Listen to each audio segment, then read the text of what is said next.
नमस्कार, देश न्यूज का खास कार्यक्रम पर्दाफाश देख रहे हैं आप। मैं हूं आपके साथ ऋषिका गुप्ता और आज बात करेंगे मैपकास्ट फर्जीवाड़े को लेकर। मध्य प्रदेश विज्ञान और प्रौद्योगिकी परिषद में बड़े स्तर पर फर्जीवाड़ा करने का मामला सामने आया है।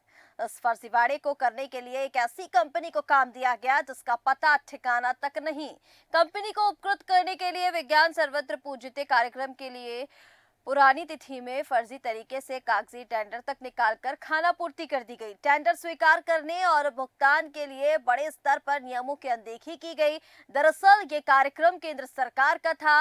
मैपकॉस द्वारा इसका आयोजन 2 साल पहले 22 से 28 फरवरी 2022 तक भोपाल, जबलपुर और इंदौर में किया गया था।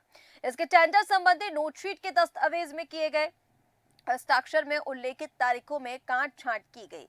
इन कार्यक्रमों के लिए 14 फरवरी को जारी दस्तावेज 1 महीने बाद यानी 12 मार्च को पुरानी तारीख में तैयार किया गया। इसकी नोटशीट पर मैपकास्ट के डीजी अनिल कोठारी समेत 11 अधिकारियों ने हस्ताक्षर किए थे। फर्जी तरीके से कागजी टेंडर निकालने की जल्दबाजी में नोटशीट पर किसी ने 14 फरवरी तो किसी ने 14 मार्च तारीख डाली है। ये भी साफ नहीं है कि टेंडर या निविदा विज्ञापन किस अखबार या माध्यम से जारी हुई। 4 निवेदाकारों ने अपने टेंडर कैसे जमा किए, इसकी जानकारी भी नहीं। हड़बड़ी में एक इटारसी की एजेंसी को भोपाल की एजेंसी बता दिया गया और उसका अनुमोदन भी कर दिया गया। अब इस मामले की शिकायत मुख्यमंत्री डॉक्टर मोहन यादव और लोकायुक्त संगठन को की गई। शिकायत में किए गए दावे के मुताबिक विज्ञान और सर्वत्र पूज्यते कार्यक्रम का काम तुषार एंटरप्राइज ने किया, जबकि कार्य आदेश रेवा एंटरप्राइज को दिया गया। 27 लाख के बिल भी रेवा एंटरप्राइज ने ही पेश किए थे। सामग्री का नाम बदलकर बिल प्रस्तुत किए गए और इस मामले में जब रेवा एंटरप्राइज के पते पर भुगतान स्वीकृति आदेश भेजे गए तो 2 बार वे लिखकर बेरंग लौटा दिए गए कि संबंधित पते पर रेवा एंटरप्राइज के नाम से कोई एजेंसी ही नहीं है। ये हुई गड़बड़ियां। भंडार कक्ष के अधिकारी ने कार्य आदेश के अनुसार फ्रेम से संबंधित सामग्री की प्रविष्टि की, लेकिन स्टैंड के नाम पर प्रदर्शनी के बिल लगाए गए। इस पर आपत्ति देते हुए उसके द्वारा इसकी कोई एंट्री भी नहीं की है। विज्ञान सर्वत्र पूज्यते कार्यक्रम के लिए पहले 27 लाख के बिल लगाए गए और इस पर वरिष्ठ प्रधान वैज्ञानिक की टीप के आधार पर ही 16 लाख की कटौती कर दी गई। ऑडिट टीम ने भी अनियमितताओं की अनदेखी की। पहले 16 लाख रुपए के भुगतान की अनुशंसा की गई।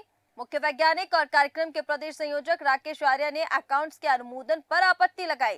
कार्य आदेश के अनुसार भुगतान पर फिर से ऑडिट करने की टीप की, जिस पर फिर बिल से 4 लाख रुपए की कटौती की गई और उसके बाद 27 लाख की जगह फर्म को करीब 11 लाख रुपए का भुगतान किया गया।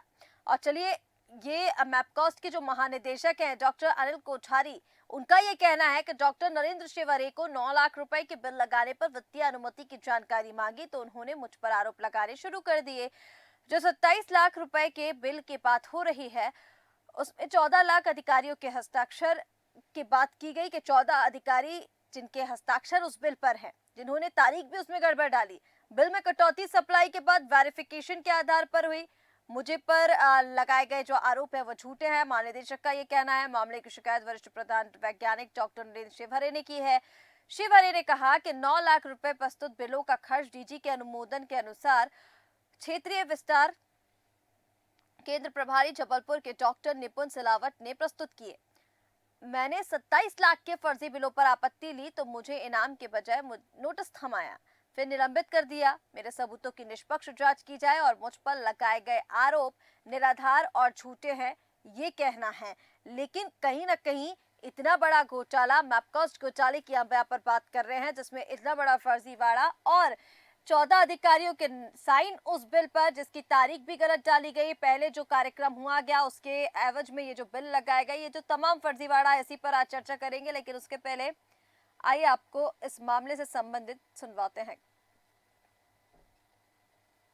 जो नरेंद्र शिवरे जी को 9 लाख की वित्तीय अनियमितता का नोटिस दिया गया है, उसी के नोटिस देने के उपरांत इनके द्वारा अनर्गल रूप से ये गलत टेंडर के माध्यम से कहने की और ये आरोप लगाए जा रहे हैं। उसके बाद जबकि ये पूरी प्रक्रियागत तरीके से टेंडर हुआ है, इसकी जांच भी की जा चुकी है और इनके खिलाफ विभिन्न मामलों में एक विभागीय जांच भी चल रही है और इनके द्वारा कोर्ट में भी गए थे, जिसमें इनको किसी भी तरह की राहत देने का कोर्ट ने मना किया है। और इनकी जांच अभी चूंकि प्रक्रिया में है, इसलिए इस संदर्भ में कुछ ज्यादा कहना उचित नहीं होगा। लेकिन इनके द्वारा लगाए गए वित्तीय अनियमितता के आरोप जो कि इनके विरुद्ध लगाए गए हैं, इसलिए ये इस तरह के आरोप लगा रहे हैं। और कोई भी आकर पूरे पेपर्स देख के इसको चेक कर सकता है कि इसमें वस्तु स्थिति क्या है। सारी टेंडर प्रक्रिया डॉक्टर राकेश आर्या और नरेंद्र शिवहरे जी द्वारा खुद की गई है। कोई आके देख सकता है पहले पेज से लेके अंतिम। और जिनके द्वारा कार्य किया गया है उनसे पत्र व्यवहार, मेल के द्वारा, व्हाट्सएप के द्वारा कार्य देना और पेमेंट करने की भी पूरी कार्रवाई इन्हीं के द्वारा संपन्न। अपने मन से अनर्गल आरोप लगा रहे हैं। इस संस्था ने पहली दफे कोई काम किया था और जिसमें डॉक्टर राकेश आर्या जी उससे सतत संपर्क में थे और संस्था का तो कोई भी आदमी संपर्क में ही नहीं। तो ये जो मामला है वो कहीं ना कहीं अब उजागर हो रहा है। तमाम जो फर्जीवाड़ा, लाखों का जो फर्जीवाड़ा किया गया है, उसके शिकायत करने के बाद जब उसकी जांच की गई तो ये तमाम चीजें सामने आ रही हैं। और चलिए, ज्यादा बातचीत के लिए हमारे साथ रामानंद सोनी, वरिष्ठ पत्रकार, जुड़ गए हैं। रामानंद जी, बहुत स्वागत है। और शैलेंद्र जी, समाज सेवी, हमारे साथ जुड़ गए। शैलेंद्र जी, आपका भी बहुत स्वागत है। रामानंद जी, पहले मैं आपके पास आती हूँ इस मामले को लेकर। देखिए, मैपकॉस्ट में बड़ा फर्जीवाड़ा, लाखों का घोटाला, ऐसी कंपनी को काम दिया गया जिस कंपनी का कोई वजूद ही नहीं है, सिर्फ कागजों पर वो कंपनी प्रेजेंट है, पता ठिकाना उसका कुछ भी नहीं है। और विज्ञान सवत्र पूजी जो कार्यक्रम है उसमें पुरानी जो तिथि है, फर्जी तरीके से कागजी टेंडर निकालकर खाना पूर्ति कर दी गई। उसके बाद जो बिल लगाए गए वो भी अलग अलग एजेंसियों के, यानी जिस एजेंसी को काम दिया उसके बिल नहीं है, जबकि जब प्रस्तुत करने के लिए किए गए वो काम दूसरी एजेंसी कर रही है, लेकिन जिसको काम दिया गया वही बिल प्रस्तुत कर रही है। इतना बड़ा फर्जीवाड़ा, जांच में ये चीजें निकलकर सामने आई हैं। आप कैसे इस पूरे मामले को देख रहे हैं मैपकॉस्ट के? ये तो भ्रष्टाचार की इंतहा है। इस तरह मैं इसको इस तरह इसलिए देखता हूँ क्योंकि मध्य प्रदेश शासन ने सारे 7 की विभागों, निगम मंडलों के अलावा उन संस्थाओं जो सरकार के वित्त पोषण से चलती हैं, मध्य प्रदेश शासन की सब्सिडरी संस्थाएं भी हैं जिनमें जो मैपकास्ट भी शामिल है, अगर उनमें किसी चीज की खरीदी की जाती है, कोई निर्माण कराया जाता है जिसकी लागत अगर 2.5 लाख रुपए से अधिक है तो उसका टेंडरिंग मतलब किया जाना चाहिए उसका। और टेंडर करने की प्रक्रिया भी बताई है। मध्य प्रदेश भंडार क्रय नियम है 2015 के, जिनको 2022 में मॉडिफाइड कर दिया गया है। उन नियमों के अनुसार किसी भी विभाग, महकमे में, किसी संस्था में, जो संस्थाएं शासन के नियंत्रण में और उनके वित्त पोषण से चलती हैं, उनमें अगर इस तरीके की कोई खरीदी की जाती है या कोई इस तरह का काम किया जाता है जैसा मैपकास्ट में हुआ 27 लाख रुपए का जो आप बता रहे हैं, तो उसके लिए क्या करना पड़ता है कि इनको टेंडर देना पड़ेगा। मध्य प्रदेश ई पोर्टल है, एक टेंडर पोर्टल है मध्य प्रदेश का, और जेम पोर्टल है। तो खरीदी करनी है या कोई काम कराना है तो वहां जाके आप कराइए। और कम से कम 21 दिन का टेंडर जो सबमिशन की जो टाइमिंग दी जाती है निविदा दाता को, तो टेंडर जिस दिन अपलोड करते हैं आप उस पर पोर्टल पे, उसके बाद 21 दिन का टाइम दिया जाता है। और यही नहीं है, मैं ये बता रहा हूँ नियम की किस तरह अनदेखी हुई, इसमें मैं उस पर प्रकाश डालना चाह रहा हूँ संक्षेप में थोड़ा सा। इसके अलावा एक ये भी है उसमें नियम कि उस टेंडर का, इसकी लागत क्योंकि 2.5 लाख से ज्यादा है, 27 लाख रुपए है, तो उसका विज्ञापन एक राष्ट्रीय अखबार कम से कम जिसकी सर्कुलेशन मतलब ठीक ठाक हो, और 2 कम से कम क्षेत्रीय अखबारों में भी अलग से छपना चाहिए। इस मामले में मैपकास्ट ने ये सब काम नहीं किए। मुझे जैसा इसको संक्षेप में समझाया मैंने, पूरे मामले को मैंने पढ़ा भी है, इसकी खबरें भी पढ़ी हैं दूसरे उसमें प्रिंट माध्यमों में, और उस जगह गड़बड़ डालेगी। तो ये इतनी बड़ी गड़बड़ी कर सकने की हिम्मत की है मैपकास्ट के अधिकारियों ने, तो बड़ा मुश्किल है कि किसकी दम पे कर ली, ये समझ में नहीं आता। ये तो खुला भ्रष्टाचार। बिल्कुल ठीक कह रहे हैं रामानंद जी। कहीं ना कहीं देखिए खुला भ्रष्टाचार तो यहाँ पर है, और किसकी दम पर ये किया है जैसे कि आप कह रहे हैं, क्योंकि जब हम बिल देखते हैं तो जैसे मैंने बताया कि 14 अधिकारियों के साइन है उस पर, जो भी ये घोटाला किया गया है। और साइन के साथ साथ जब वो अधिकारियों ने तारीख डाली तो वो तारीख भी बदली हुई है, कोई फरवरी की तारीख डाल रहा है, कोई मार्च की तारीख डाल रहा है। हमारे साथ शैलेंद्र जी भी बने हुए हैं। शैलेंद्र जी, आपके पास मैं आना चाहूंगी। अब देखिए रामानंद जी तो सीधे तौर पर साफ तौर पर ये कह रहे हैं कि खुला भ्रष्टाचार है, नियमों की अनदेखी के साथ साथ ये लाखों का जो घोटाला किया गया है वो बेहद दुर्भाग्यपूर्ण है। आप किस तरह से इस विषय को देख रहे हैं? सदियों से यही होता आया मैम। आपसी मिली भगत का मामला है। जहाँ तक संरक्षण की बात है तो सैया भाई कोतवाल तो फिर डर काहे का, चाहे वेबकास्ट के अधिकारी हो या दूसरे विभागों के हो, कोई भी बड़ा घोटाला या किसी भी प्रकार की विसंगति बड़े माननीयों के संरक्षण के बिना नहीं हो सकती। भ्रष्टाचार करने वालों की जड़ें इतनी गहरी हैं, उन्हें किसी भी प्रकार की कार्यवाही का भी भय नहीं लगता। और जब ये भय खत्म हो गया है तभी तो इस प्रकार की स्थिति सामने आई। अभी मैं आपको सुन रहा था चैनल के माध्यम से, तो सज्जन बोल रहे हैं कि जिन पर आरोप लगाए जा रहे हैं उनको ही हटा दिया गया जी। तो जो उजागर करे उसके खिलाफ कार्रवाई कर दी जाती। अब कौन बोलेगा? बिल्ली के गले में घंटी कौन बांधेगा? जो हिम्मत करेगा उसके खिलाफ स्टेप उठा लिया जाएगा। और कुछ दिनों में ऐसे मुद्दे जब भी देखिए कोई भी मुद्दा इस प्रकार का उजागर होता है, तत्काल में तो प्रिंट मीडिया में भी आता है, इलेक्ट्रॉनिक मीडिया में भी आता है, जांच की बात भी की जाती है, लेकिन कुछ दिनों बाद सब कुछ ठंडे बस्ते में चला जाता है। तो जब तक सरकारी स्तर पर, प्रशासनिक स्तर पर, राजनीतिक स्तर पर नीति और नियत और किसी भी कार्य को ईमानदारी से करने की मंशा सही नहीं होगी, तब तक ऐसी विसंगतियों को समाप्त नहीं किया जा सकता। ऐसा मेरा व्यक्तिगत विचार। ठीक है। देखिए अब जैसे कि आपने कहा कि जिस तरह से अब जिसने इस मामले को उजागर किया, जिसने इसकी शिकायत की, जो पूरे बिल वगैरह है जो गड़बड़ी हुई उसको उजागर किया, तो उन्हीं को नोटिस थमा दिया गया, उन्हीं को निलंबित करने की यहाँ पर बात कर दी गई। लेकिन मैपकॉस्ट की जब हम बात कर रहे हैं तो जैसे मैंने पूर्व में कहा था, मैपकॉस्ट को लेकर जो कार्यक्रम किया गया, कार्यक्रम पिछली तिथि का था, उसी के हिसाब से ये टेंडर निकाला गया, कहीं ना कहीं खानापूर्ति कर दी गई। मैपकॉस्ट में ये जो बड़ा घोटाला देखने को मिला, 27 लाख रुपए के बिल, और यहाँ पर जो पूरा फर्जीवाड़ा हुआ है उसको लेकर जांच में कई तरह के खुलासे भी हुए कि कौन कौन इसमें शामिल है। कंपनी सिर्फ कागजों पर मौजूद थी, एजेंसियों में गड़बड़ी हुई, जिस एजेंसी का नाम लिया उस एजेंसी को काम नहीं दिया और दूसरी एजेंसी उसके बिल पेश करी, ये जो तमाम चीजें शैलेंद्र जी वहां पर हुई हैं। लेकिन रामानंद जी अब आप देखिए खुला भ्रष्टाचार तो इसको कह रहे हैं, 2 साल पहले जो कार्यक्रम हुआ उसके जो भी घोटाला उसमें हुआ, जो फर्जीवाड़ा उसमें हुआ, उसका खुलासा अब हो रहा है। लेकिन अब इसमें वर्तमान की परिस्थितियां हम क्या देख पा रहे हैं? मैपकॉस्ट मध्य प्रदेश विज्ञान एवं प्रौद्योगिकी परिषद जो है, इसमें जो फर्जीवाड़ा हुआ है इस पर एक्शन के नाम पर अब क्या देखेंगे? क्योंकि हम लगातार इस तरह के जो घोटाले हैं, चाहे वो बाल आयोग हो, नीति कहीं भी हो, हम इस तरह के घोटाले अब मध्य प्रदेश में लगातार देख रहे हैं कि करके इन घोटालों का उजागर हो रहा है। वर्तमान में परिस्थितियां क्या लग रही हैं आपको? जो जिन अधिकारियों की इसमें संलिप्तता है, जिन अधिकारियों ने फर्जीवाड़े की जो पूरी नीति बनाई है, जिन्होंने उस पर साइन किए हैं, उन पर कोई एक्शन देखने को मिलेगा? तो खुला भ्रष्टाचार मैंने बता ही दिया, और इसमें जो है अब शासन को करना है, क्योंकि ऐसा बताया गया है इसमें कि मुख्यमंत्री जी को भी ये संज्ञान में लाया गया है इस भ्रष्टाचार के बारे में। तो अब उनके लेवल पर कार्यवाही इसमें होनी चाहिए, और बिल्कुल स्पष्ट भ्रष्टाचार मैं फिर कह रहा हूँ, इसमें किसी तरीके की जांच पड़ताल की जरूरत है। इसलिए अब फर्दर मुझे नहीं जान पड़ती, ये प्रथम दृष्टया मतलब जानबूझकर किया गया भ्रष्टाचार है। आप ऐसे समझिए, काम पहले कराया गया, टेंडर की प्रक्रिया बाद में मैनिपुलेट की गई। तो ये तो गड़बड़ी साफ तौर पे है। कागज बता रहे हैं, दस्तावेज बताए जा रहे हैं कि पहले काम कराया, बाद की डेट्स में सबको दस्तावेज तैयार किए गए, और ये प्रमाणित है उस पर डॉक्यूमेंट पे।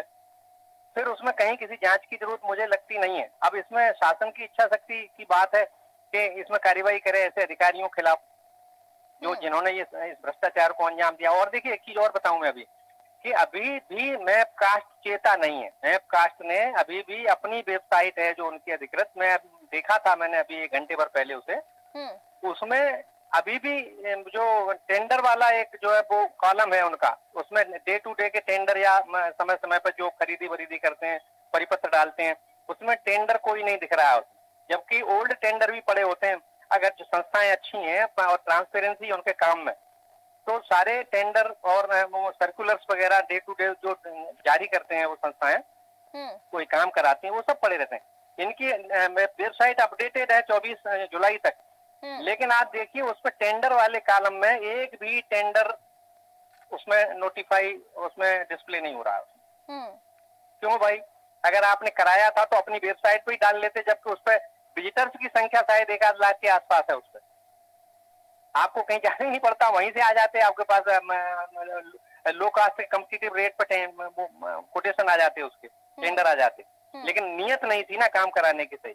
तो ये शासन को सोचना चाहिए कि ये इतनी हिम्मत हो गई इन लोगों की, अधिकारियों की, कि सब पे पर्दा डाल दिया। लेकिन रामानंद जी, कहीं ना कहीं देखिए, जैसे कि आपने कहा कि इस पर अब शासन प्रशासन को देखना होगा, जांच करनी होगी, या फिर जैसा आपने कहा कि अब इस पर जांच की जरूरत नहीं है, सीधे इस पर कार्रवाई करनी होगी।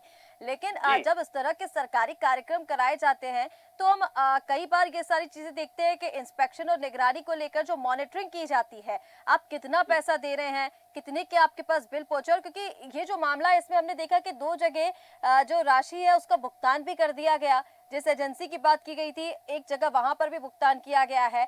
तो आप बिना इंस्पेक्शन किए, बिना मॉनिटरिंग किए उसका भुगतान भी तो कर दे रहे हैं ना, यानी कहीं ना कहीं ढील तो शासन प्रशासन की ओर से ही दी जा रही है। जब टॉप का ऊपर मतलब टॉप लेवल के अधिकारी जब शामिल होते हैं किसी भ्रष्टाचार में, खास तौर पे अब डीजी लेवल की हम बात करें संस्था को लेके, तो जब डीजी शामिल है, डीजी पे आरोप लग रहे हैं, तो आप क्या उम्मीद करेंगे? हम भ्रष्टाचार क्यों नहीं होगा फिर? डीजी साहब ही जब इसमें संलिप्त बताए जा रहे हैं, तो वो जांच कौन करेगा, मॉनिटरिंग कौन करेगा? काम तो डीजी साहब का ही था मॉनिटर करने का। जब डीजी साहब पे आरोप लग रहा है तो नीचे के अधिकारी मॉनिटर क्या करेंगे? वो तो उनके अनुसार दबाव में भी काम करने को बाध्य होते हैं छोटे अधिकारी। और हो सकता है भाई डीजी साहब पे भी कोई ऊपर से कहीं से कुछ हो, लेकिन मुझे ऐसा कम लगता है। ये मैपकास्ट के संस्था के लेवल पे ही जो कुछ हुआ है सो हुआ मुझे जान पड़ता है। शासन को बहुत गंभीरता से लेना चाहिए इसको, ताकि और लोग इससे सबक लें, और संस्थाएं और विभाग यहाँ ये भ्रष्टाचार पनप रहे हैं इस तरीके के। बिल्कुल ठीक कह रहे हैं रामानंद जी। बाकी लोगों को भी इससे सबक तब मिलेगा जब सरकार इस पर कोई स्ट्रिक्ट एक्शन लेगी, क्योंकि 2 साल ऑलरेडी इसको हो चुका है और अब जांच में ये जो सारे फर्जीवाड़े हैं वो सामने निकल कर आ रहे हैं। 27 लाख रुपए की ठगी शासन प्रशासन से, और किसी और व्यक्ति ने नहीं, किसी आम व्यक्ति ने नहीं, मैपकास्ट के खुद के अधिकारी कर्मचारियों ने मिलकर ये पूरी प्लानिंग किया, और उसके बाद ये बड़ा फर्जीवाड़ा जो है वो उजागर हुआ है। शैलेंद्र जी, अंतिम प्रतिक्रिया मैं इस पर आपकी लेना चाहूंगी। अब देखिए, जैसे कि अभी रामानंद जी ने कहा कि ये जो तमाम टेंडर को लेकर, हालांकि इसमें हमने देखा कि टेंडर के नाम पर खाना पूर्ति कर दी गई, क्योंकि विज्ञान सर्वत्र पूजित जो कार्यक्रम है वो पुरानी तिथि में फर्जी तरीके से कागजी टेंडर तक उसको निकाल दिए गए, पुरानी तिथि के कागजी टेंडर निकाले, तो उसको कैसे वहां पर जस्टिफाई किया होगा? टेंडर स्वीकार करने और भुगतान के लिए जो बड़े स्तर पर नियम की अनदेखी की गई है, उसको लेकर भी देखिए, नियमों की अनदेखी तो हम देख रहे हैं कि हर सरकारी विभाग में अब लगातार बढ़ती जा रही है। लेकिन ये जो कार्यक्रम है वो केंद्र सरकार का था। मैपकास्ट ने इसका आयोजन 2 साल पहले किया था, 2022 में इसका आयोजन हुआ था, जबलपुर और इंदौर में इसका आयोजन किया गया था। टेंडर संबंधी जो नोटशीट के दस्तावेज हैं उस पर हस्ताक्षर कर दी गए, तारीखों की काटछांट कर दी गई। केंद्र सरकार के कार्यक्रम में इतनी बड़ी लापरवाही करने की हिम्मत किस तरह से? या तो किसी ना किसी का संरक्षण ऐसे लोगों को मिल रहा है, और 2 साल बीत चुके हैं उसके बाद भी, क्योंकि बीच में हमने देखा पिछले साल भी इसको लेकर तमाम जो कयास लगाए गए थे, प्रयास जो है वो तेज हुए थे कि इस पर अब कार्रवाई होगी, इसको लेकर अब जांच में और चीजें सामने आ गई। सरकार किस चीज का इंतजार कर रही है? केंद्र सरकार के अगर किसी कार्यक्रम में इतना बड़ा घोटाला होता है तो तत्काल रूप से इस पर एक्शन लेना चाहिए। देखिए, आदरणीय रामानंद जी ने बड़ी शानदार व्याख्या पहले ही कर दी है। अब इसी व्याख्या को हम दूसरे शब्दों में बोल सकते हैं। सब कुछ फिक्स है मैम। सरकार भी तो केंद्र सरकार उन्हीं की थी, राज्य में भी उन्हीं की सरकार थी, अधिकारी भी उन्हीं के थे। ये सब पूरा वेल प्लान्ड कार्यक्रम है। हम लोगों ने सुना था कि मुहावरा है कि दाल में कुछ काला है, यहाँ तो पूरी दाल काली नजर आ रही। अब मैपकास्ट का मामला हो या दूसरी किसी व्यवस्था का मामला हो, जब तक राजनीतिक संरक्षण नहीं होगा, सरकार चाहे कोई भी हो, तब तक इस प्रकार की भ्रष्टाचार वाली गतिविधियां हो नहीं सकती। और यदि केंद्र सरकार के अंतर्गत किसी सक्षम अधिकारी में, किसी ईमानदार अधिकारी में इन लोगों के खिलाफ कार्यवाही करने की दृढ़ क्षमता हो, और होना भी चाहिए, ऐसे लोगों को छोड़ना नहीं चाहिए। ये सरकार का पैसा, और सरकार का पैसा नहीं है, ये आपका हमारा मेहनत की कमाई का पैसा है, कहीं ना कहीं सरकार के पास जाता है, ये लोगों के पास जाता है। टेंडर में फर्जी डेट डाल ली, आनन फानन में सारी फाइलें इधर उधर कर दी गई, सारा गोलमाल खेला। गाना सुना था, सब गोलमाल है भाई, सब गोलमाल है।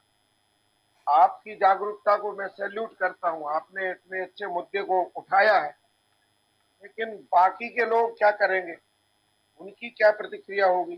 क्या हम सभी सकारात्मक होकर इस प्रकार की गंभीर शिकायतों पर कार्यवाही करने के लिए अंतिम अंतिम स्थिति तक परिणाम पहुंचाएंगे? ये सबसे बड़ा ज्वलंत सवाल है। बिल्कुल ठीक कह रहे हैं शैलेंद्र जी। सवाल यही बना हुआ है कि आखिर इस पर क्या कार्रवाई होती है, और जिन अधिकारियों की इसमें संलिप्तता पाई जाती है, क्या सरकार या शासन की तरफ से उन पर कोई स्ट्रिक्ट एक्शन लिया जाता है? देखना होगा कि भविष्य में इस पर क्या कुछ कार्रवाई देखने को मिलती है। आप सभी मेहमानों का हमारे साथ जुड़ने के लिए बहुत शुक्रिया। तो मैपकास्ट में ये जो बड़ा घोटाला हुआ है, लाखों का चूना लगाया गया, केंद्र सरकार का कार्यक्रम 2 साल पहले का ये जो पूरा कार्यक्रम है वो रखा गया। कार्यक्रम में जब जल्दबाजी में इसको लेकर जब बिल लगाने थे, फर्जीवाड़े तरीके से इसका टेंडर निकाला गया, टेंडर निकाल के खाना पूर्ति की गई, उसके बाद बिल अलग अलग जगह के लगाए गए। जिस एजेंसी को काम दिया गया था उस एजेंसी की जगह दूसरी एजेंसी का बिल लगाया गया, काम ही वहां पर दूसरी एजेंसी ने किया, लेकिन जब बिल प्रस्तुत किए तो उसी एजेंसी ने किए।